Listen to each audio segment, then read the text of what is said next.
Ladies and gentlemen, welcome to the Crunch Time Podcast with the N326 duo. With your hosts, Sam Godze and Tanner Dislin. The clock is winding down. It's time for Crunch Time.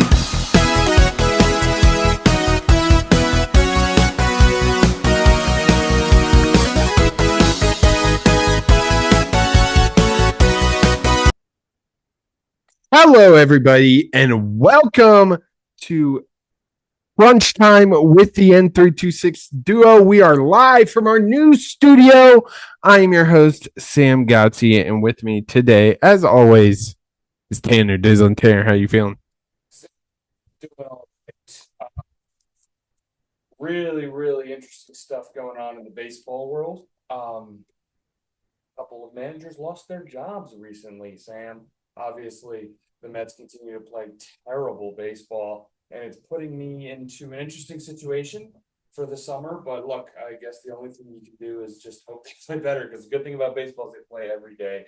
We also had the NFL draft and, of course, the ongoing NBA and NHL playoffs. So, we talk about how stuff is slowing down, but there's low-key still a decent amount to talk about here during the stretch. Yeah. In April. Yeah, absolutely. We got a lot to talk about. We will be joined by a special guest, reoccurring guest, Ryan Kearney, later in this episode to break down that NFL draft. But Tanner, where do you want to start? That's a good question. Probably we should start with what are the bigger storylines of sports, which I would say are the playoffs. Some interesting stuff going on, Sam. Your Thunder are already through. So I know you were stressing about that. No need to stress. Thank God. I was really worried about that. But, dude, has the NBA playoffs lost all its aura? Because, even when it's on in the background and I'm not really paying attention to it, if I didn't know it was going on, I wouldn't know it was a playoff game, because there's nothing that other than maybe the crowd wearing the matching shirts. But even then, it just does not feel like the playoffs at all. Which sucks, because this is probably the best my team has ever been, and is on and it's considered one of the best teams in the league, and is on this generational run, and no one gives a shit. Because obviously we talked about how the NBA regular season is bad, and I agree it is. And we actually had conversations off air while watching the NBA playoffs. Things about why is it that it just doesn't feel the same to watch. And I think one of the main reasons why, and the poster child for that, happens to be your favorite team. And a lot of fans, unbiased NBA fans, I would say, don't hate the Thunder, but don't love the Thunder. They labeled this iteration of the Thunder as very difficult to watch. With obviously the foul baiting. I would agree. To get your thoughts on that, because you're saying that it sucks that your team's great and they are great. Just team you root for is just not fun to watch. No, they are the most unfun team I've ever watched. The fact you can't get a diehard basketball fan that had more fun when your team sucked watching the team just proves where we obviously bash the NBA, but I should be locked in to every single game. I should be buying the NBA League Pass to watch this incredible team. I haven't even watched it. I didn't watch a single game of their first round, because they are so good, but they are so unfun to watch, because every single possession ends in a foul. And what makes it the most annoying part of it all is they don't there was multiple plays throughout the first round where a 7'2" Chet Holmgren. Now I know he's not the big bulky center we're used to. It was like flopping against Colin Gillespie. Like, come on. And Shea, you don't need to flop and draw foul. It's the biggest reason I am a James Harden hater. Him and Trae Young kind of started this trend, and it just seems everyone is doing it now. And it's just so unwatchable when every possession seems to end in a foul and is just not fun to watch at all. I mean, we've talked about on this podcast, it's hardly basketball at this point. So yeah, it sucks being a Thunder fan having this great team. Like, I like the players except Chet. But it's just the play style is so unwatchable.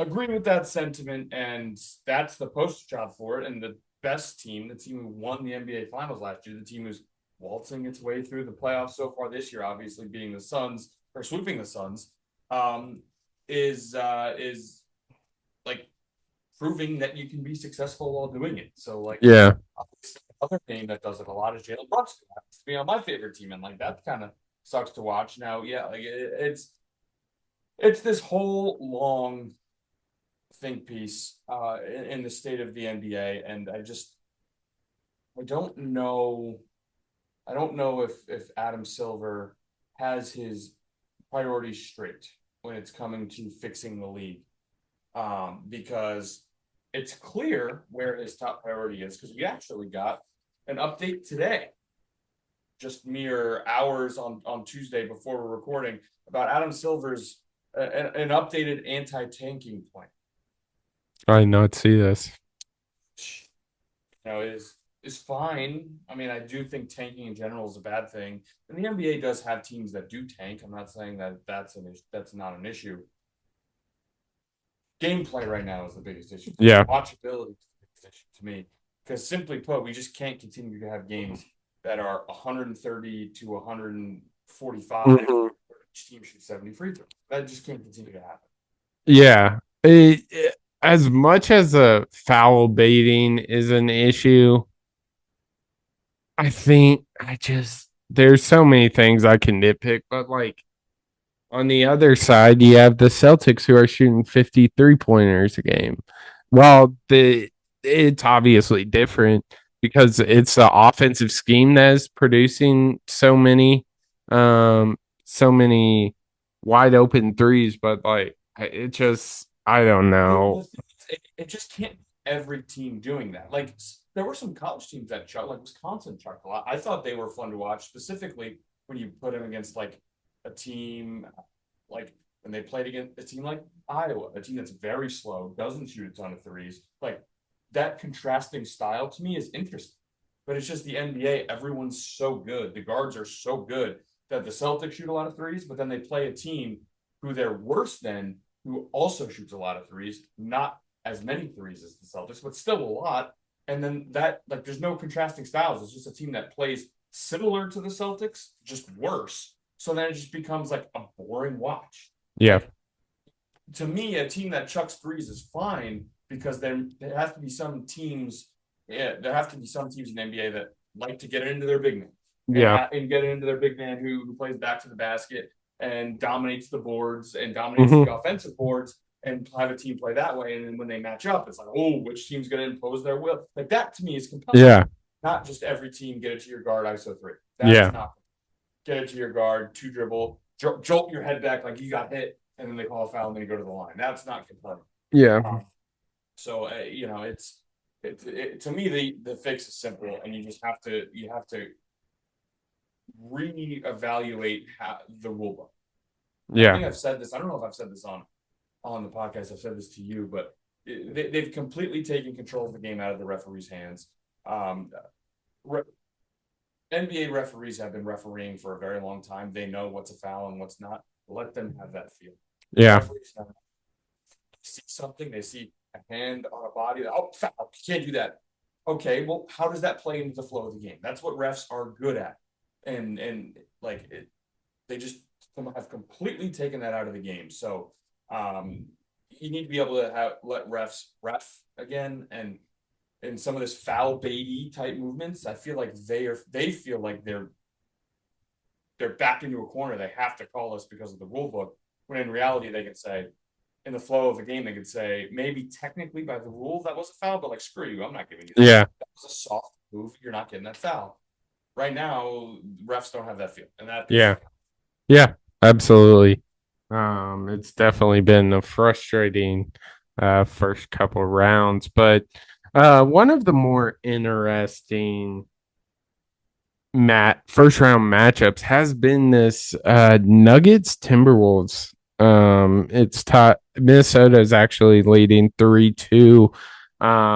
Rudy Gobert, let's call a spade, has kind of shut down Jokic. We haven't seen him perform like this in a very long time. We all know how good the Joker is and how dominant he has been these past 3-4 years, and it seems to be struggling. But as soon as the Timberwolves were kind of taking control of this series, seemed that everything was going their way. Two of their biggest pieces, Dante DiVincenzo and Edwards, go down. Dante DiVincenzo, torn Achilles 5 minutes into the game. And Edwards, I can't remember what quarter it was, but he has a knee injury. I don't remember the timeline on that one. But yeah, it seems the Nuggets are going to inevitably move on with those two guys out. But sucked. Series with everyone in. Then the game where both of them got hurt, Ayo Dosunmu goes and scores 43. The Timberwolves win. So they have a 3-1 series. Yeah. And even they played half of a game without both of those guys.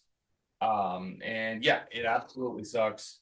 I mean, everyone hates to see that, but especially when we could have gotten a 6-3 upset and Dosunmu was playing well, and obviously Minnesota playing well with those guys, and even for a half a game without. But who knows? This next game, Game 6, is going back to Minnesota. Seems like that's the must win. Yeah, that's the must win for Minnesota, because it's really hard to see them pulling out of Game 7 in Denver. It feels like, right? Yeah. So it sucks. But I actually saw an interesting opinion on the interwebs, because I feel like one of the things clouding sports right now and sports opinion is people are wondering, why are there so many Achilles injuries? Yeah. Specifically, also, you can kind of loop that in with non-contact. I feel like growing up, there was never no. It was always a guy getting twisted up on some very contact forward injuries. I saw someone say they think the rise in non-contact is due to footwear technology being so good. You have such increased grip. Yeah. Especially with basketball shoes. Yeah. Such increased grip, there's no give. So when your foot goes one way and the stuff starts. Yeah. I thought that was really good. Yeah, that is interesting. Haven't really thought about that. But yeah, I mean, that makes sense to me. But yeah, it is weird seeing a giant uptick in those Achilles injuries. I mean, how many have we seen in the past year and a half? It seems like it's one player on every team. But yeah, definitely interesting.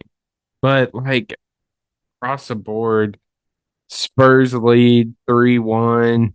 Lakers. Go through. You go through and you read the series, and I'll give you like my quick reaction on how I feel like the series is about. Okay? So we talked about Thunder already. So Lakers Rockets. Lakers 3-1. Wrong. Yep. Spurs.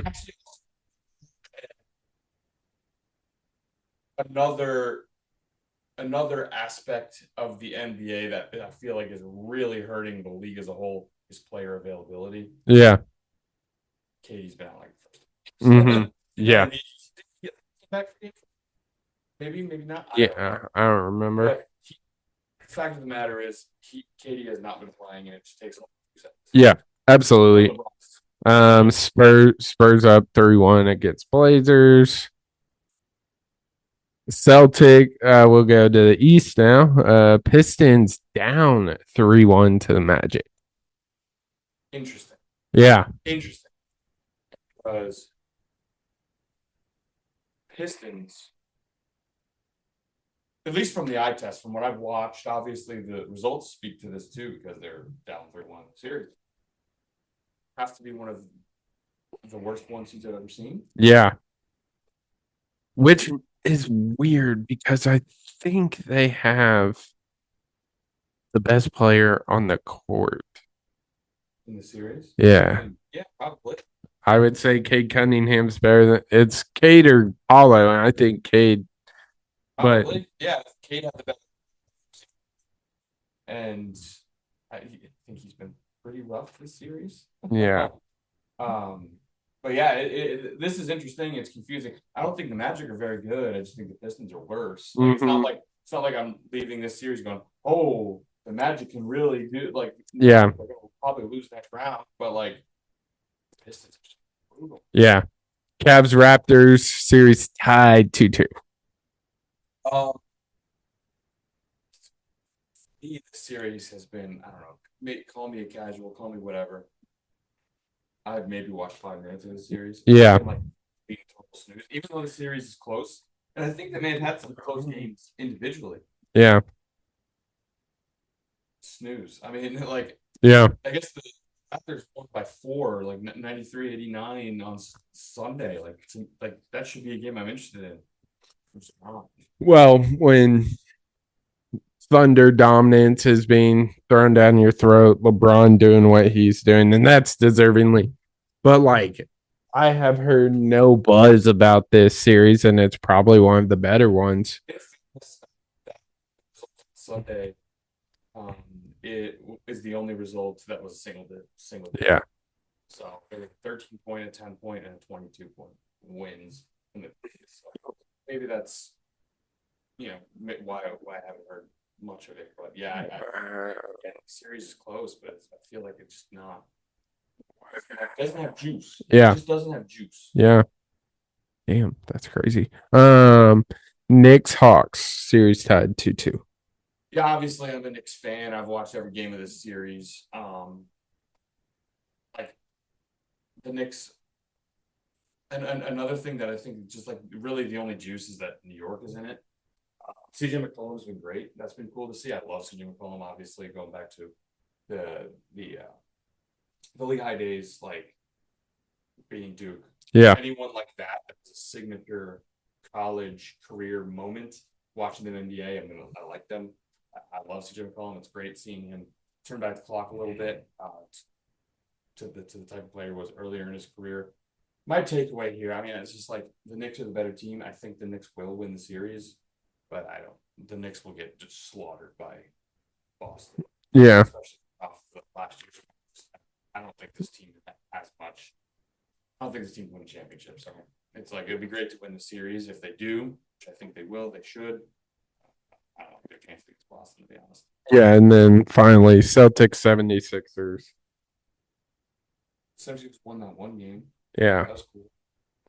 Embiid didn't help at all. Yeah. Payton Pritchard's awesome. Yeah.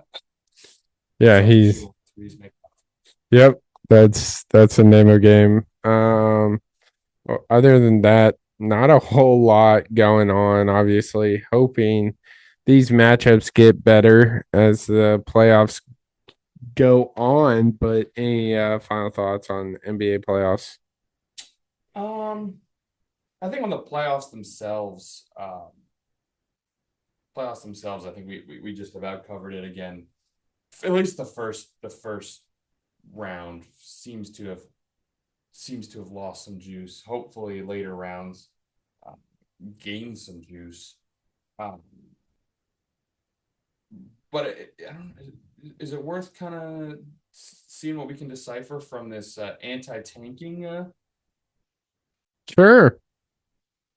let's see. It's called a 3-2-1 lottery system. Okay. The lottery is expanding from 14 teams to 16 teams. So Flattened odds in a relegation zone where the bottom 3 teams will be penalized with fewer lottery balls for the number 1 pick. Okay, so they're just. it's so stupid. They're just. So They're just saying that bottom 3 get worse odds. I mean, that should have been the case to begin with. I feel like teams that do not qualify for the playoffs or the play-in, but stay out of the relegation zone, which is spots 4 through 10, would each receive 3 lottery balls. The teams with a bottom 3 record have 2 lottery balls, but have a floor to the 12th pick, while the rest of the 13 lottery teams have a fall as far as the 16th. So the bottom 3 teams get worse odds at number 1, but can't fall as far. Revolutionary. I think there's so many more things we need to be focused on. I agree with that statement wholeheartedly. Like, yeah, but at the end of the day, and who knows? Like, they can easily rig it. Like, yeah, I mean, like there's been many conspiracies regarding it's the fishiest thing. regarding multiple NBA drafts. The Cooper Flag one, obviously, with it being so recent, but there's been like the Derrick Rose draft. It was a little bit of conspiracies. I can't remember who was. I want to say it was Patrick Ewing, number 1. I think that one had controversy, conspiracy thing. It's just ridiculous, and like there needs to be rule changes regarding the gameplay. You need basketball fans to join, like, enjoy watching your product again. And I think Adam Silver, while there still is a good NBA diehard, you're also missing out on a lot of people because, like, I think you accidentally said the crux of this, but you said it. You said it, and it was good. It was good you said it. The NBA has NBA fans. They need basketball. like growing up, all right, March Madness is done first week of April. All right, time to lock in on the NBA. Like, let's go. Y'all know I'm not an MLB guy. I've been watching more MLB than NBA this year, and it's not even particularly close. I've watched NHL more, and I don't care about the NHL.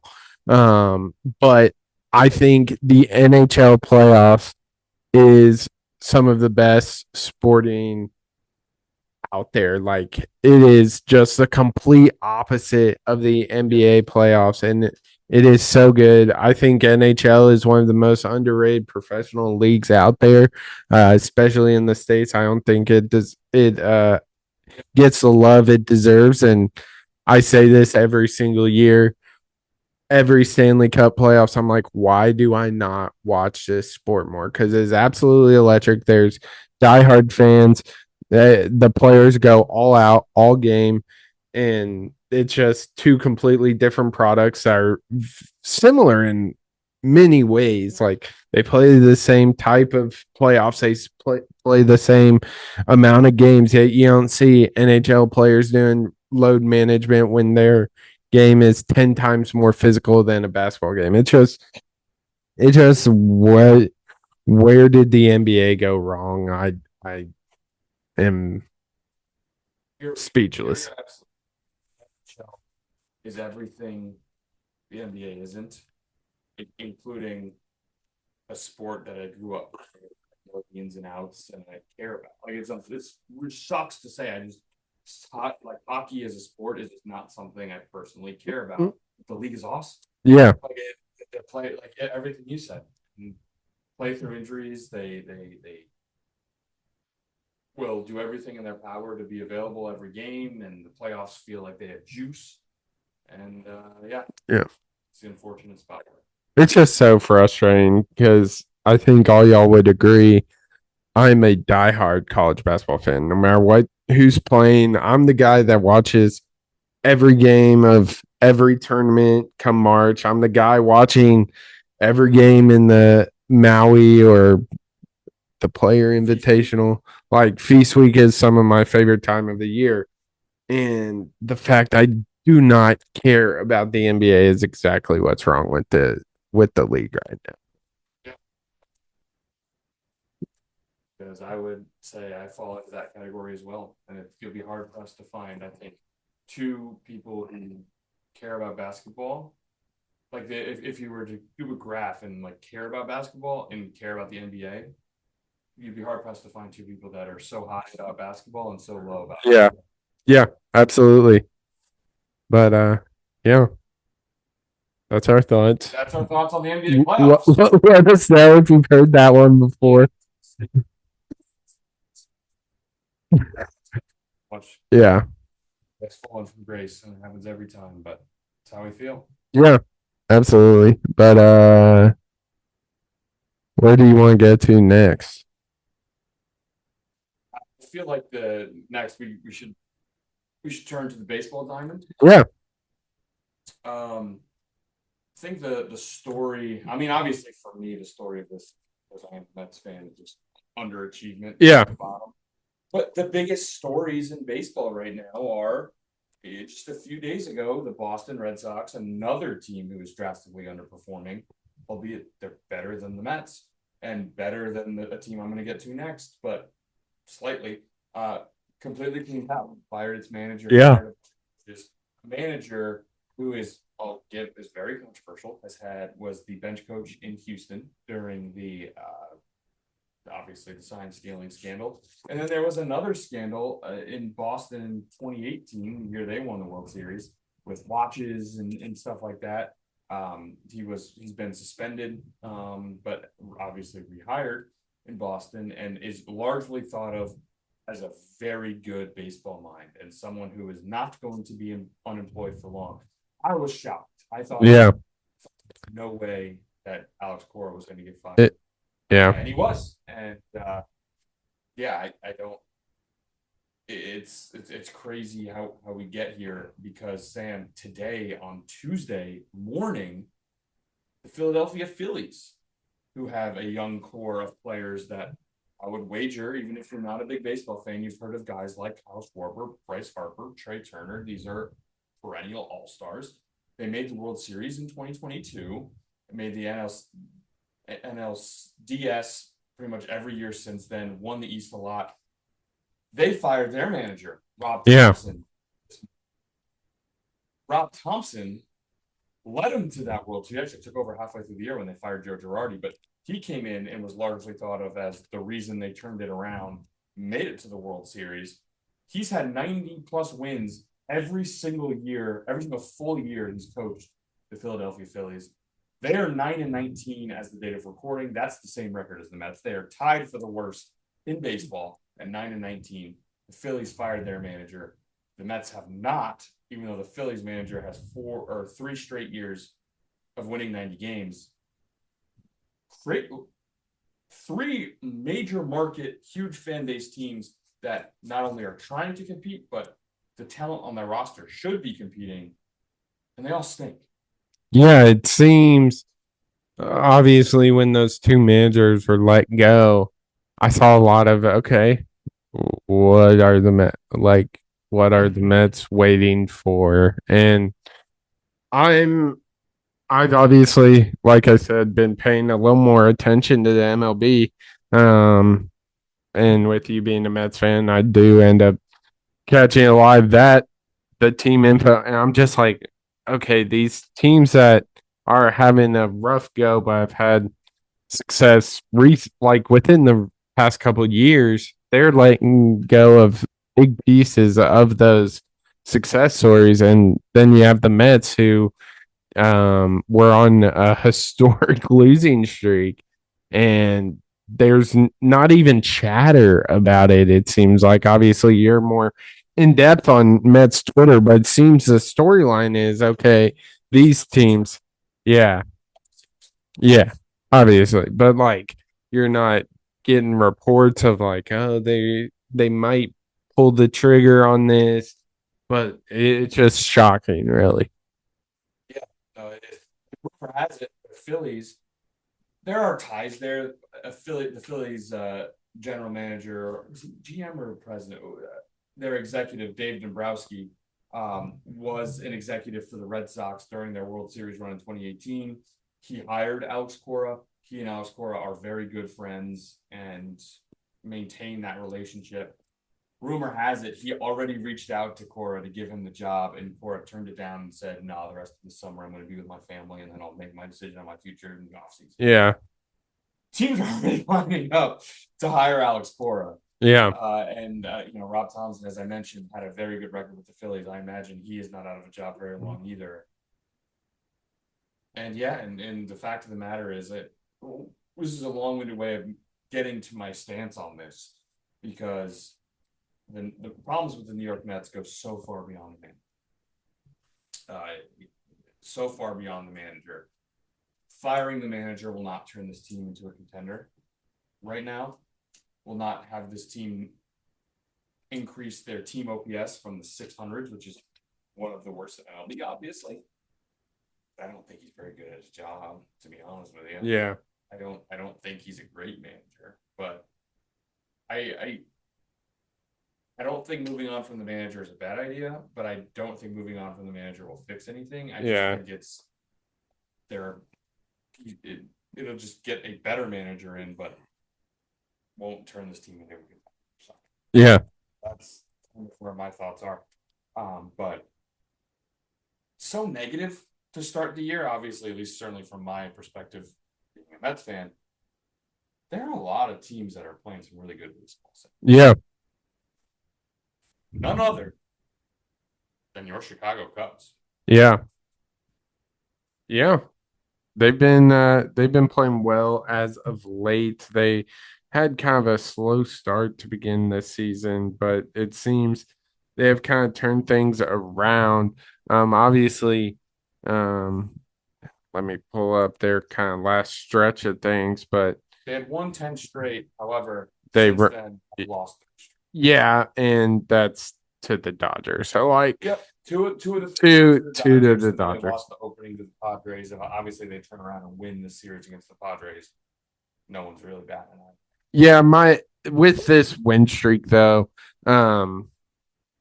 not I'm not saying this is a bad thing, but it is somewhat concerning because you get like a 10-4 win, 11-2 win, 12-4 win, 4-2 win, 2-1, 5-1, 7-4, 7-2. They did pull out a couple close games, but like if the bats aren't going, we don't have the greatest pitching rotation either. That's kind of been the concern with the Cubs past couple years. I know, especially last year, it seemed to be an issue. So that's, I mean, 17-12 sitting second in the NL Central right now. Not too concerned. Obviously, a lot of baseball left to be played, but I mean, it's kind of the same story as last season. Is we have the bats, we don't have the pitching. His pitching's hurt. Yeah. Will not be back. Yeah. The injury to Cade Horton, the injury to Justin Steele, just so tough to overcome. Yeah. So tough. But yeah, sweet. 2 hours ago, Steele suffered a setback in his rehab program. Love that. Yeah. Setbacks. I think Horton had Tommy John, so he's done. Yeah. It's a tough spot to be in, but obviously that offense is really good. And right now, even Michael Busch really isn't hitting. Hasn't started the year. Yeah. He'll figure it out, and then that adds another layer to that lineup. But the reason they're second in the NL Central, Sam, another team I want to talk about, the Cincinnati Reds have been playing incredible baseball to start. They're super fun. Yeah, yeah, they've been hot lately. They're super fun, and the guy to talk about there, obviously, Ellie De La Cruz is a good ball player, and that pitching staff is young and fun. The guy to talk about here for the Reds has been Sal Stewart, a guy that really didn't have much expectation or much chatter going into the year. A young player. He's currently hitting 291 with 9 home runs, Sam, and almost 30 RBI. He's been red hot to start the season. Just added a new layer to that lineup, and one that already has a guy like De La Cruz, and they went out and signed Eugenio Suarez and added these guys. Yeah. Cincinnati is looking really fun. The Atlanta Braves are fully back as well. They've had a couple of down years weaved in between super successful years. They're currently 20-9. The Yankees 19-10, and of course the Dodgers Yeah. 20-9 as well. So Yeah. if we're going to talk about how some of these teams are awful, might as well talk about teams that have started out well. Those to name a few. Yeah, absolutely. But like we said, a lot of ball to be played. But yeah. So much ball to be played, but for the first teams we talked about, and I would even throw a team we didn't talk about, the Houston Astros, another team that should be contending, currently sitting at 11-18, didn't fire their manager. Astros, Mets, Red Sox, and Phillies. It's getting really late, really early for those. Yeah. Yeah, absolutely. Anything else, man, in the MLB sports realm? Anything? I mean, that's kind of the highlight of it all. On the baseball side of things, obviously, we'll keep doing it throughout the year. Kind of that's the headlines have just been dominated by the failing teams because it's big market contending teams that should be contending that just stink. Yeah, absolutely. But I think that's going to lead us to some NFL draft talk with our good friend, Ryan Kearney. Okay, we now welcome on reoccurring guest, Ryan Kearney, our NFL draft expert. Ryan, how you doing tonight? Yeah, let's go, guys. Nice to be back. I feel like it's been a while, so good to see you guys. And yeah, I mean NFL draft, kind of came and went. I think maybe a little bit of an underwhelming draft, I guess. Not as much firepower at the top, but still felt like there was a lot of good picks, and I think maybe more importantly, a lot of mistakes that were made. So I'm excited to kind of get into that too. Yeah, absolutely. It seemed like it was kind of a down draft class. And I think a lot of that was because it wasn't the greatest quarterback class. Well, Yeah. obviously, we saw the Raiders take Mendoza 1-1. On your big board, was he like a number one, like no ifs, ands, or buts when it came to the Raiders for you? Yeah, I think so, mostly because of positional value. I think I had Mendoza as like a top 5 player in this draft, not necessarily number one. I thought some of those Ohio State defenders, and I put Jeremiah Love as well as an overall better player. But I think when you obviously consider, the importance of the quarterback position and the need for the Raiders, I wasn't too surprised. It didn't seem like there were even that many rumors that they were even looking another direction. Yeah. Obviously, they're still holding on to Max Crosby. So, I think that, maybe takes care of one equation if they wanted to go with somebody like an Arvell Reese or even a David Bailey who went second overall. But I think we knew that they had a big need there. I mean, Mendoza, he proved it this year for sure. Heisman Trophy, undefeated season, national championship. Like, maybe not the most, raw, athletic, talented quarterback that's ever come out. But I think probably the best comp I heard for him would be like a guy like Matt Ryan, a guy who's just going to go in there, get the job done, be a long-term starter. Is he going to necessarily, be a first ballot Hall of Famer? No, but I mean, you can look back at Matt Ryan's career, had an MVP, had some really good seasons for the Falcons. I think that probably in terms of an impact is probably the most in line with where I kind of project Mendoza to have his career at. Yeah, I mean, how can you be upset with a Matt Ryan comparison? It's really interesting we'll never know what their offseason would have looked like had the Max Crosby trade went through, but Yeah. they were a little bit more aggressive than I think a lot of us expected them to be. So now that they're putting together a little team over in Vegas. But talk to me, sticking in the top 10 here, talk to me about the next two offensive players off the board, because those have seems like they've garnered some discussion online. I'm curious to your thoughts. Them being Jeremiah Love, 3 overall to the Cardinals, obviously a team that just really could use anything at the moment, and then Tennessee with Carnell Tate at 4. Yeah, for sure. I mean, I think we're kind of at a spot, really early in this draft where I think what I kind of heard was there's kind of a lot of starters in this draft, maybe not a lot of superstars. So, the difference between what you get, in the top 5 between, what you may get in the top 15 or top 20 may not be as significant in this year's draft as we've had in others. I think when you consider where Arizona was at, 3rd overall, they're obviously getting a dynamic offensive playmaker. But I think when you consider still all the needs on that team at this point in time, I think maybe you could argue that they should have gone another direction. And then, you could maybe say, hey, Arvell Reese might be more of an impact player on your defense right now than what you're going to get in Jeremiah Love. But, I think fantasy owners are going to love it. Love's going to get fed the ball quite a bit this year. And, I think that there's going to be a lot of good things out of his career and in that opportunity in Arizona. But I think when you're talking about a team building perspective, I think it's definitely, fair to say, like, if I was in that shoes as Arizona's GM, I'm not so sure that I would have gone with the running back there, just, because of positional value, over, an Arvell Reese or, even a move like Kansas City made trading up for Mansour Delane and getting a, big outside cornerback. So, I think that's fair to critique. And then, kind of same, line of thinking with Carnell Tate. I think the Titans are in a spot where, definitely wide receiver is a more impactful position on your football team, than a running back is here, as, we've kind of gotten into the modern NFL. But I had Tate as my top receiver in this class. He's a very well-rounded receiver. Is he maybe have as much flash as, say, like a Marvin Harrison Jr. had as a prospect? He's maybe gotten off to some ups and downs early on in his career in Arizona. But, I think I had him as a higher rated prospect when you consider, the size, the athleticism, the speed that he has versus a Tate who's maybe more of just kind of a fluid route runner. I don't know if he's a, slam dunk home run wide receiver 1 in the NFL for the next 15 years, like a Jamar Chase would be, for example, who was, also picked in that kind of range. But I think just kind of given the nature of this draft, the fact that, there weren't a ton of, home run picks, so to speak, maybe you could look at an offensive tackle. And even though those guys slid, a little bit further than maybe I expected, going 9 and 10, in this draft, I think you're still getting a really good player in Carnell Tate. But, I think when you consider the overall needs of, the team, I think that maybe wasn't something that, I would have done had it been my decision with Tennessee at 4 or even Arizona at 3.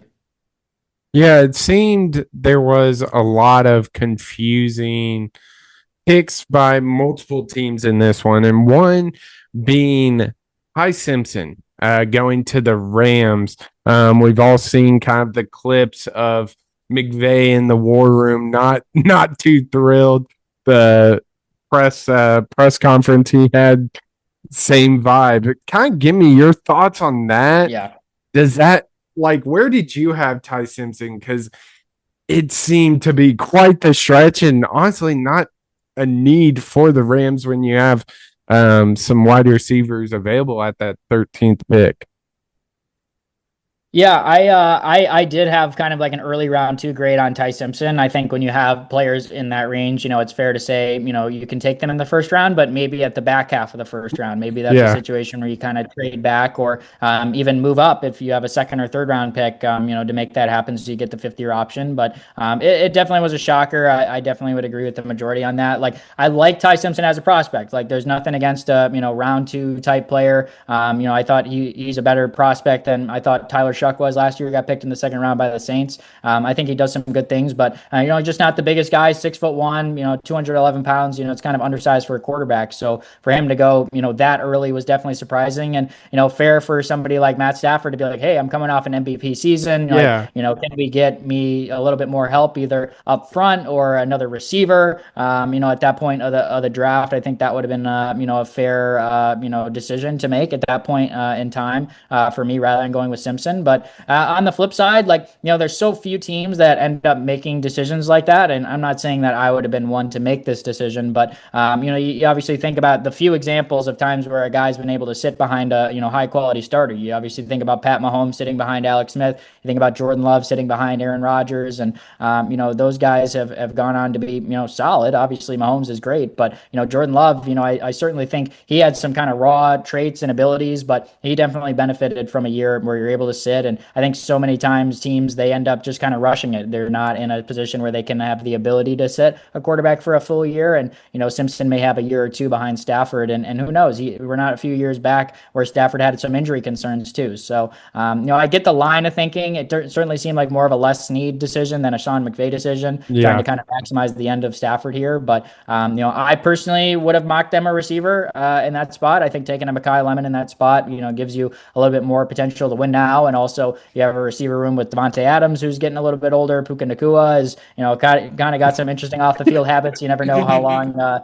he's great on the field, but, I thought improving that wide receiver room, getting a guy like Mekhi Lemon, USC, Southern California, keeping him local, I thought that would have been a better move. Or at least if you want to take Simpson, that's fine. But I certainly think trading back, would have been a better option for the Rams if that was the play.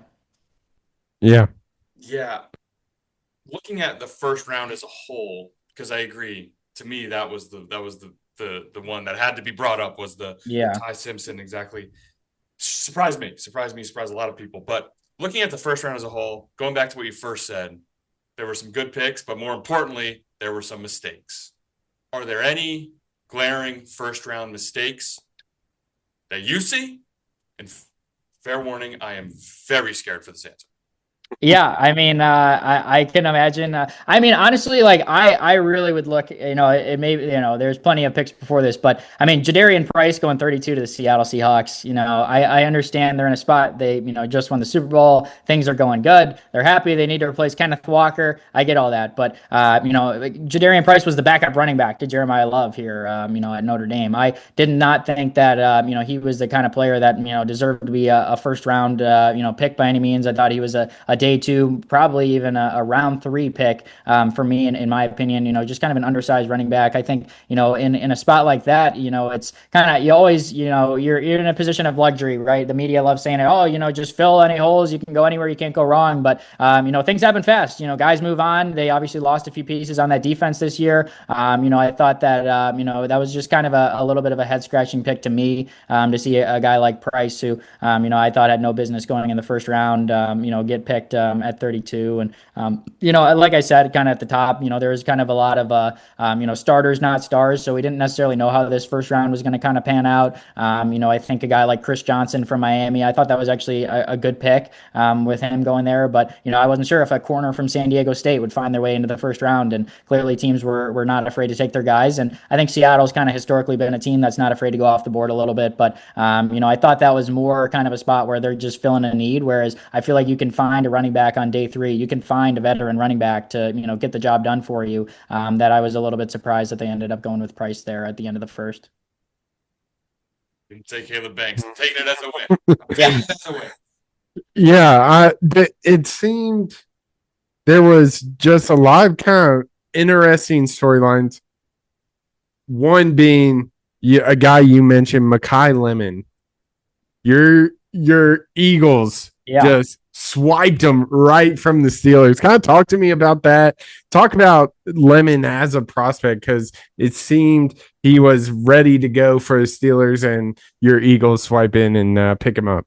Yeah, certainly a funny thing for Twitter. I know it certainly hypes up Howie Roseman's ego, which is certainly getting higher and higher with every division championship the Eagles have been racking up here as of late. But I like Mekhi Lemon. I feel like the lazy, easy comp that everybody in draft season has kind of been pointing out with Lemon is a guy like Amon-Ra St. Brown, also played wide receiver at USC, also was primarily a slot receiver, and can make a big impact. Not afraid to get in there and block. Not afraid to go run some crisp routes and make some line linebackers look foolish over the middle of the field. So, I think that fills a good spot for the Eagles. I think we all know A.J. Brown's probably on the way out here with all the trade rumors, with circulating him, especially when Adam Schefter's, making tweets about it. Certainly seems likely that after June 1st, when the contract flips over, that he'll be on the way out. So, a little bit of proactive management here by Howie Roseman, kind of going up, trading with the Cowboys to move up a little bit. And, I was probably before the draft hoping they would grab an offensive lineman, but, kind of those guys, went a little bit earlier than I expected. Blake Miller, Monroe Freeling, both going in the top 19. So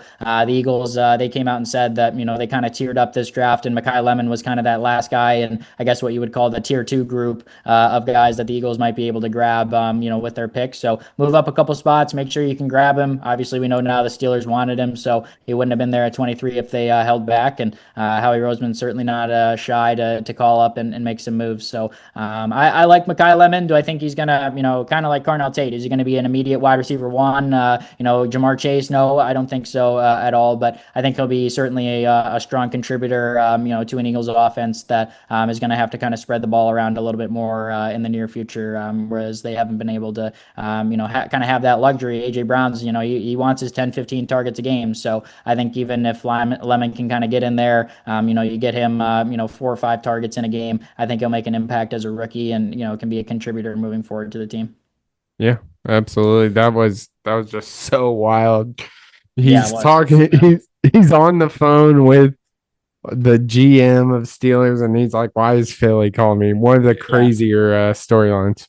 Yeah, no doubt it was. And honestly, I will give the Steelers credit. Like, I thought the player they took, the offensive lineman from Arizona State, Ian Atcher, I think he's a good player too, honestly. He was a player that, I wouldn't have been mad at the Eagles taking him. So, even for, kind of it's funny for the Redditors, the people making memes, the people on Twitter to kind of poke fun at the Steelers, but I thought they actually bounced back and made a pretty good pick themselves too. All right. Talked about your team. Yeah. I kind of hinted at it before. Very happy. I'm taking it as a positive sign. You didn't say Caleb Banks was a bad pick, obviously. Our teams, Cowboys made a little bit of a splash, trading back, then back in to go ahead and get Caleb Downs from Ohio State. Obviously, high level talent, positional value might not be there, whatever. And then Minnesota taking defensive tackle that, depending on who you ask, was either the greatest prospect of all time or he would have been there in round 4, dependent. Obviously, those are the extremes, but I'm very curious to get your thoughts. Obviously, selfishly, way more interested in Caleb Banks. Just go ahead and share your thoughts on those couple picks. Yeah, for sure. I mean, I definitely considered talking about Banks earlier for sure. I mean, it definitely was a little bit of a head scratcher, no doubt. I mean, there are things to like. He came out and was I think before this year, before kind of the draft process really kind of kicked off and started. He had really high expectations. He had 4.5 sacks back in 2024. 7 tackles for loss. Really productive season for him. Certainly had a lot of talent, even though he was just a 3-star recruit, but definitely has good athleticism. But a little bit different season this year. Had an injury back in spring practices to kind of kick things off, and had to sit out the start of the year, and never really felt like he was fully right this year. Honestly, it impacted him at the combine as well. With his foot injury. So I think that's probably the biggest concern is the medicals. And I think honestly the Vikings have kind of been a team historically that they've been not shy to say the medicals or off-field concerns, like we're going to take a chance on a guy with a ton of talent. And sometimes that's come back to bite them. Sometimes you get a guy that makes a really high impact for you. So I think Banks certainly has a lot of potential. Certainly if he can come back, be healthy, and kind of get back to that form we saw from him in 2024, he can certainly be a really high impact player. But I think I had him graded after the season he had, and factoring in the injuries, I thought he was maybe more of a round 2 selection. But I think this defensive tackle class was all guys that were fairly similar. I don't think it's crazy to have him at the top of those rankings, honestly, with what potential he has. So I get the line of thinking, but certainly felt like 18 was a little early for where Banks would go in the draft. We didn't see another defensive tackle picked, I think, until 29 with Peter Woods. So I think that it was a little bit of a weaker class, but if you're going to bank on upside, I think Banks makes a lot of sense, for the Vikings. So I think that's some fair thoughts with him. And Yeah, then I guess kind of shifting over to Cowboys as well. Obviously, I think everybody's a big fan of Caleb Downs. Like, Ohio State is a team that pretty much everybody watches. On big noon kickoffs on Fox, or big time bowl games, Big Ten championship game. Like a lot of viewings, and Downs started at Alabama as well, and was a freshman starter there too. So he's got a ton of talent. He's a playmaker. I think some people kind of point to like a Derwin James kind of comp for him. Like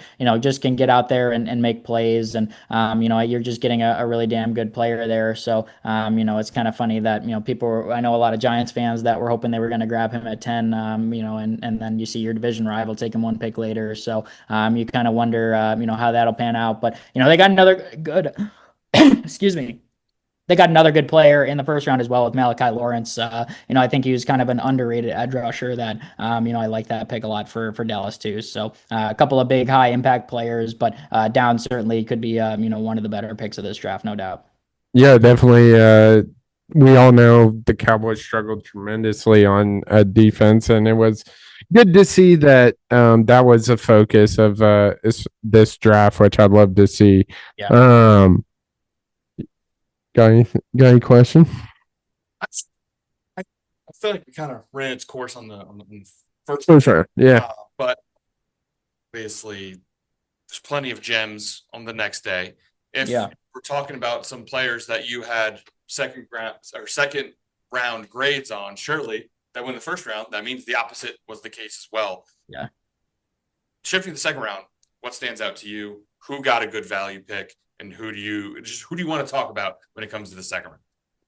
Yeah, definitely. I think that like I was kind of saying, like there is just not a whole lot of difference between what you would even see in the 10 to 15 range versus some of these guys on day two. I mean, I really liked TJ Parker. He was one of the first picks of the second round for the Buffalo Bills. Edge rusher from Clemson. I think a year ago, kind of what I was talking about with Banks, like TJ Parker was kind of viewed as this guy could be a top 10, top 15 kind of pick, and didn't necessarily have the season he wanted. I don't think anybody at Clemson did. Honestly, they were a big disappointment this past year, but Parker still has a lot of talent. He didn't get injured this past year. He doesn't have off the field concerns. Just had a little bit of a dip in production this past year, but the year before he was an All-American. He was just a high level, good size, really good edge rusher. And I think the Bills have kind of been a team before that, they're gonna, take these guys that maybe aren't the flashiest, but kind of just go out there and get the job done. So Parker for sure stands out as one of their better picks. I thought he would have gone towards the end of the first round. So the Bills, made a quick move to grab him early in the second round, and I thought that ended up being a good pick as well. And I would say Zion Young as well. I thought this was just a really, really good edge rusher class. One of the best edge rusher classes I can honestly remember scouting in the last couple of years. And Zion Young from Missouri is just another really high impact player. Ravens are obviously a team that they tend to draft really well and find just hey, let's just take the best player on the board, not ask too many other questions. And I thought Zion Young at 45 was outstanding value for them as well. So definitely a lot of good moves in the second round. And then I guess one more I really liked. I actually kind of thought the Browns had a pretty good draft here as well. Emmanuel McNeil-Warren, the safety from Toledo, he was actually another guy that I thought maybe could even sneak in the back half of round one. So grabbing him at 58, I thought was really good value. That could definitely be a starting player for the Browns here, in the immediate future. And keeping him in Ohio too. Guy who went to Toledo, but I don't know. Toledo, they've been kind of churning out some DBs. Quinyon Mitchell a couple years ago for the Eagles. Emmanuel McNeil-Warren. I don't really know what's going on over there, but they got some ball hawks in that secondary, so I thought that was a good value pick as well. Yeah, it's been interesting. I mean, this might be a dumb question, but like when you obviously know all these guys that got drafted. So what I want to ask you is, okay, the guy I already forgot his name, the guy that played at Toledo. Yeah, McNeil-Warren. McNeil-Warren. How do you compare him to like a Caleb Downs that's playing the best level talent? How do you determine, oh, this guy I think is a second rounder? Or like talk to me about just kind of your scouting process and how you tier these guys. Yeah, for sure. And safety is a really unique, tough position too, because I don't always have access to, the all 22 film. You Yeah. don't always know what the safeties are kind of doing back there. So a lot of times a guy like Caleb Downs is not afraid to come down, get in the box, make some things happen as a downhill safety. He can kind of, stand out among others. And like I said, you just kind of get more viewings, more showings on him, just given the nature of the team he plays for. But yeah, I mean, like for sure, like with a team like Toledo, for example, or a lot of times early in the season, they're going to be playing these big non-conference games. So like this year, they played at Kentucky, week one. And, I thought McNeil Warren was one of the best players on the field. So a lot of times you're just kind of highlighting those games. And for better or worse, I'm old enough to remember when, Josh Allen played at Iowa and looked terrible, honestly. And I'm like, okay, Yeah. I can kind of write this guy off because, he didn't look good in the one, showing he had at Kinnick Stadium. He's certainly not the first and won't be the last quarterback to struggle there. But it's kind of that's what we got. So you look at the Kentucky tape, for example, this year, and I thought McNeil Warren looked really good. So you kind of factor that in, with a little bit heavier weight. I know they had a bowl game against Louisville as well.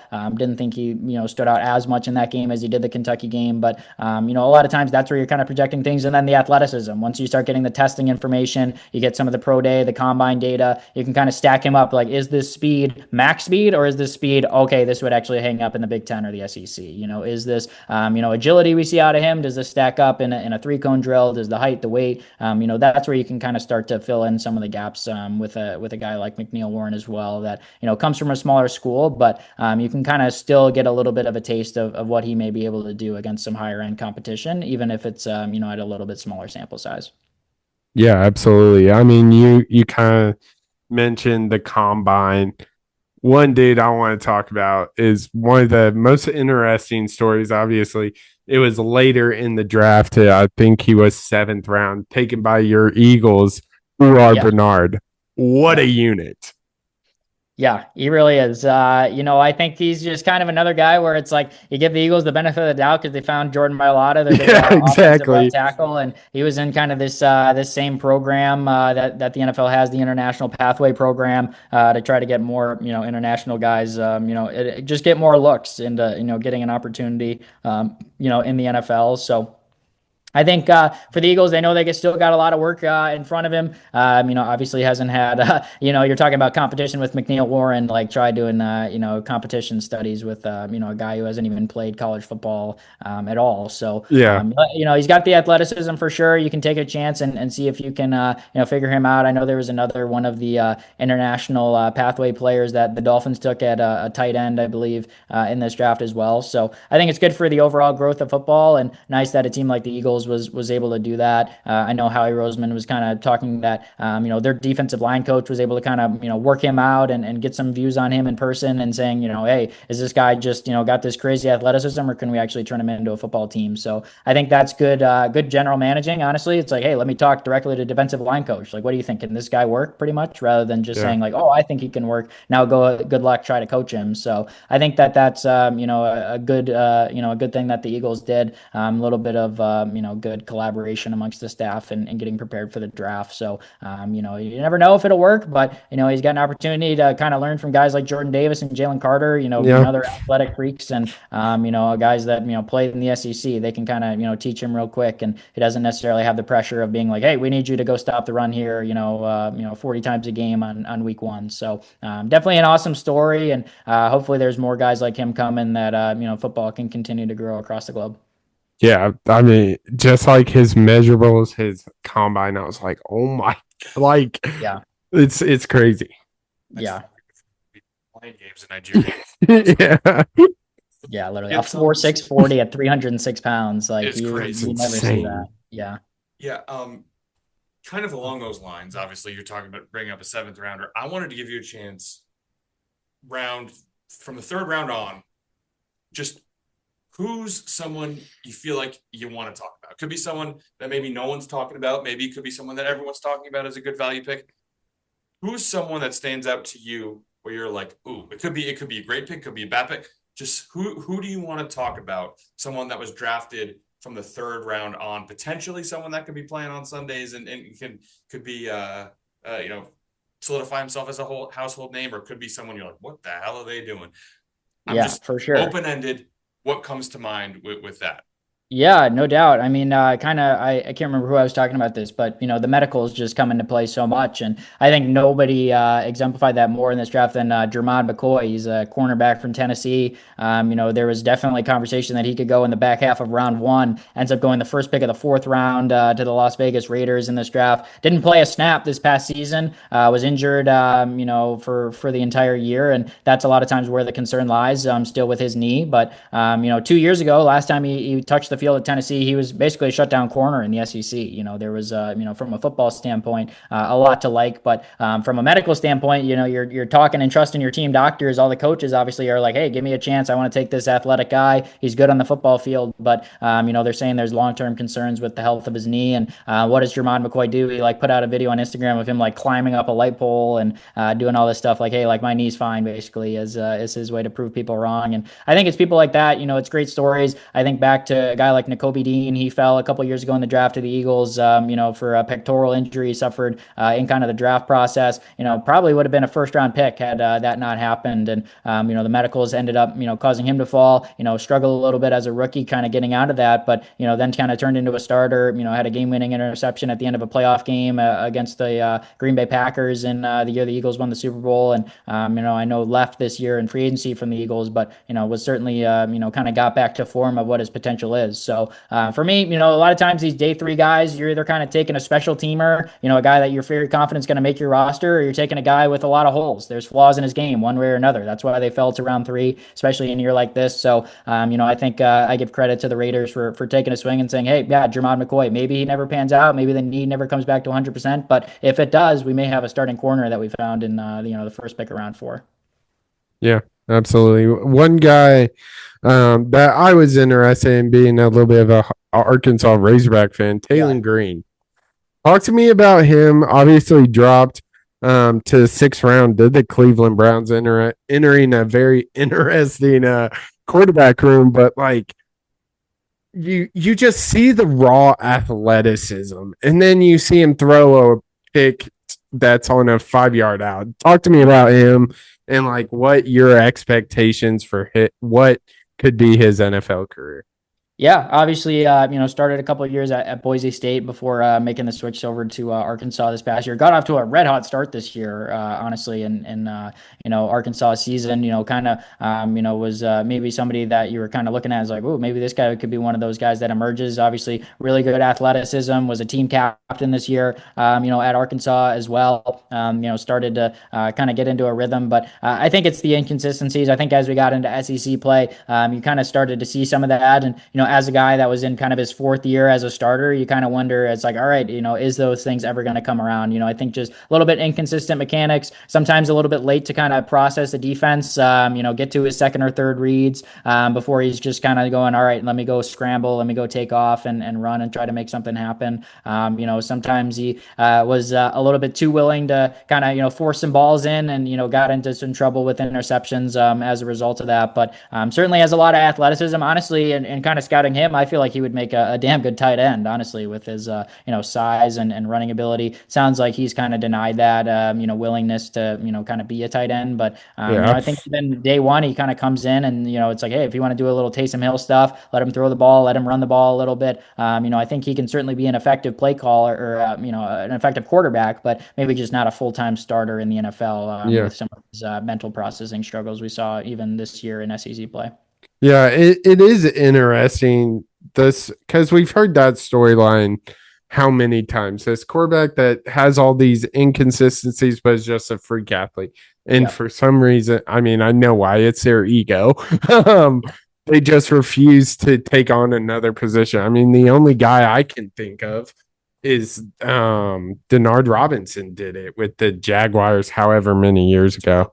Yeah. Terrell Pryor, Braxton Miller did it. Yeah. There was a few, Tyree Jackson, actually, he was a quarterback and then ended up going to tight end as well. I know he was a tight end for the Eagles. So there's a handful of guys that are willing to do it. But I mean, I guess the flip side, you could say Lamar Jackson wasn't willing to do it, and that obviously turned out well for him. Yeah, so. Exactly. Yeah.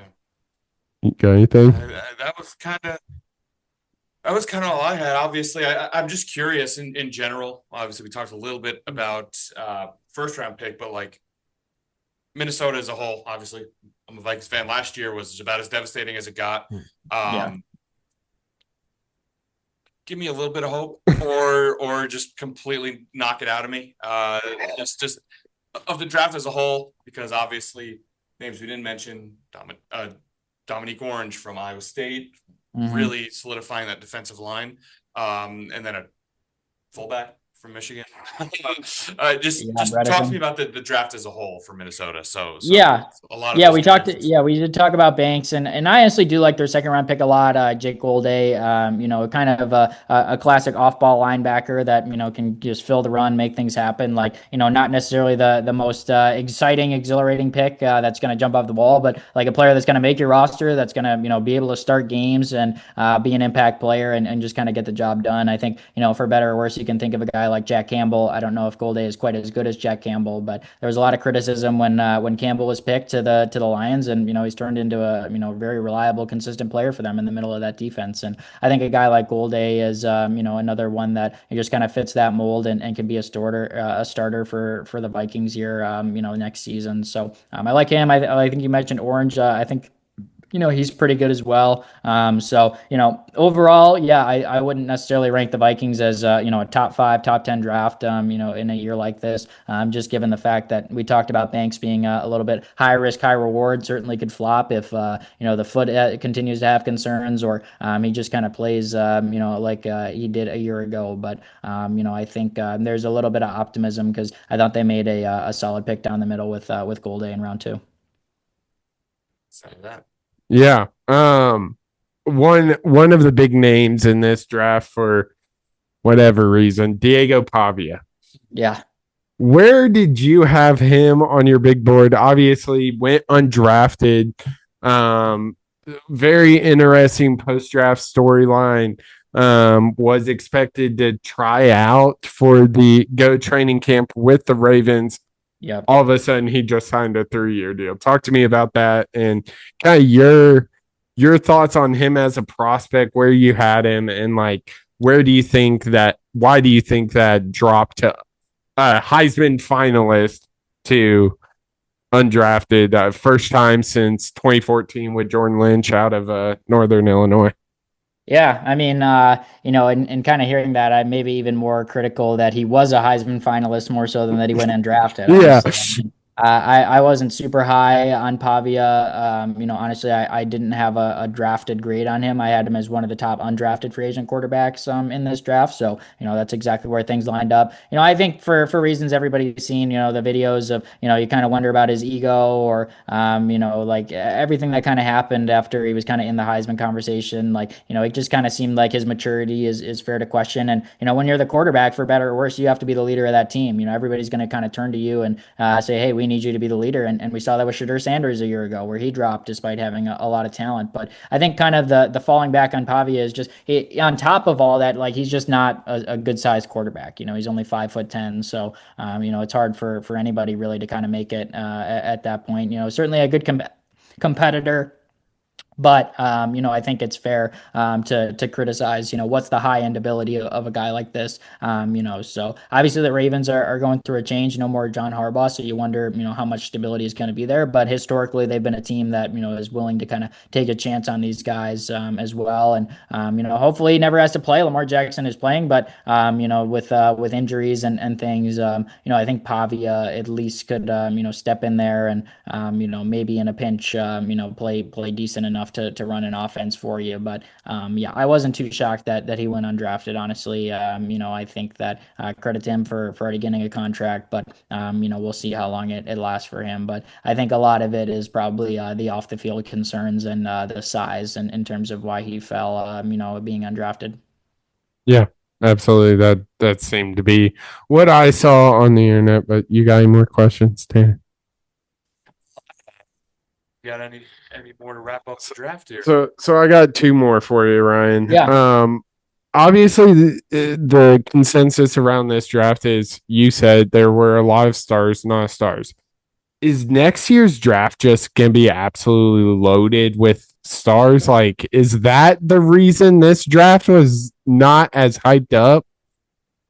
Yeah, I mean it's a fair question, and honestly, I almost wonder if it's a bigger picture college football thing because I think it feels like every year we're in a spot where hey, next year there's Arch Manning in the draft, and then we fast forward a year and Arch Manning returns to school. Yeah. So I think we're in a spot where more guys are just totally okay. Hey, I'm making a bunch of money. I'm kind of the man on campus. Like, why do I need to rush to the NFL? Ty Simpson's kind of the outlier anomaly here. He could have returned for another year, Yeah. but decided to go in the NFL, and maybe he saw that it is a little bit more competitive of a quarterback class, and probably got him drafted in the first round because of it. If an Arch Manning or if Dante Moore from Oregon or some of these other quarterback prospects, some people like C.J. Carr from Notre Dame, Lenore Sellers from South Carolina, like there's definitely some intriguing quarterbacks, but it's kind of just that evergreen question of like, are these guys going to come back? Sounds like the NCAA is flirting with the idea of granting everybody a fifth year of eligibility. So there's just kind of a lot of changes in college football that are, kind of putting us in a spot where it may seem like, hey, even though this guy's draft eligible, even a guy like Jeremiah Smith, who what's to say he doesn't come back for his senior year at Ohio State and isn't even in next year's draft class. So